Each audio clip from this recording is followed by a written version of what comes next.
Halo sahabat Qurani Marum yang terkasih, jumpa lagi dengan saya Pastor Yos Fernandes Wamatus dalam renungan harian Kamis 26 November 2020. Apa kabar? Saya berharap Anda semua tetap dalam keadaan baik, sehat, dan tetap semangat. Bapak Ibu Saudara-saudari yang terkasih, mari kita siapkan hati dan pikiran kita untuk bersama-sama mendengarkan dan merenungkan sabda Tuhan. Kita tandai diri kita dengan tanda kemenangan Kristus. Dalam nama Bapa dan Putra dan Roh Kudus. Amin.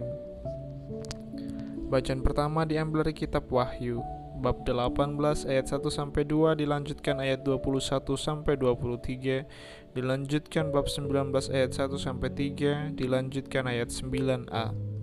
Aku Yohanes melihat seorang malaikat lain turun dari surga. Ia mempunyai kekuasaan besar dan bumi menjadi terang karena kemuliaannya.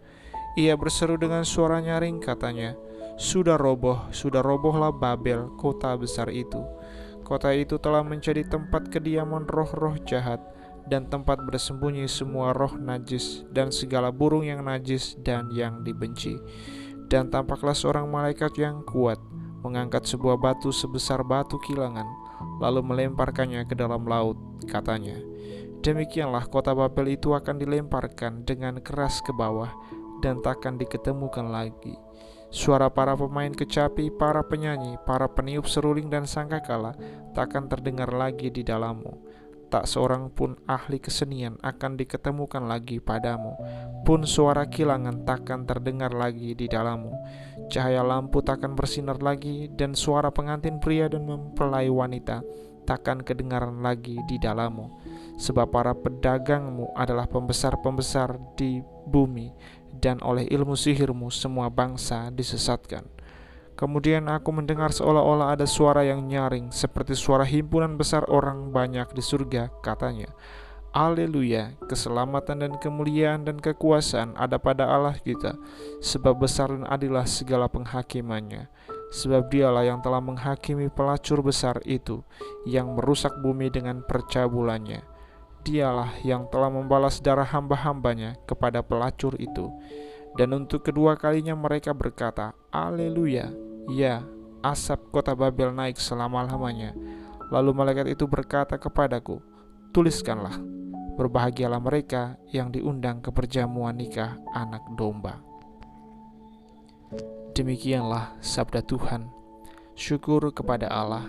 Dan Injil pada hari ini diambil dari Injil Lukas bab 21 ayat 20 sampai 28. Tuhan sertamu dan sertamu juga. Inilah Injil Tuhan kita Yesus Kristus menurut Lukas. Dimuliakanlah Tuhan. Yesus berkata kepada murid-muridnya, apabila kalian melihat Yerusalem dikepung oleh tentara, ketahuilah bahwa keruntuhannya sudah dekat. Pada waktu itu orang-orang yang berada di Yudea harus melarikan diri ke pegunungan.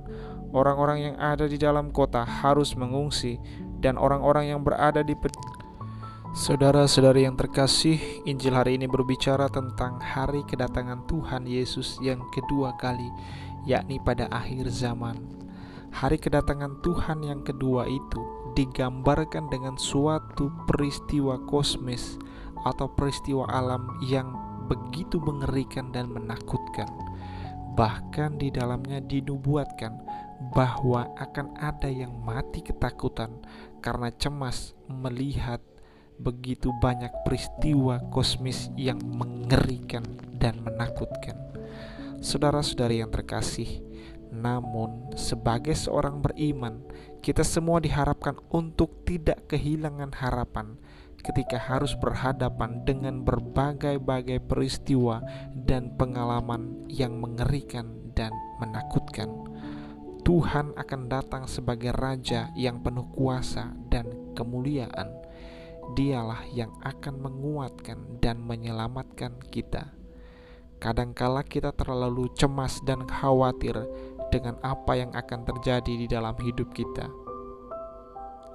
Tidak jarang bahwa kekhawatiran kemudian menjadi pengendali atas keseluruhan diri kita. Ketika kekhawatiran menjadi pengendali, iman akan Tuhan sebagai penolong dan penyelamat perlahan akan pudar dan lenyap. Dan ketika iman yang adalah penerang dan penuntun langkah hidup kita itu menjadi pudar dan lenyap, maka kita akan gampang merasa terpuruk dan terasingkan di dalam keseharian hidup kita. Saudara-saudari yang terkasih, janganlah cemas. Tuhan adalah penolong kita hari ini, besok, hingga selama-lamanya. Dialah yang akan menguatkan dan menyelamatkan kita. Salam, Tuhan Yesus memberkati. Amin.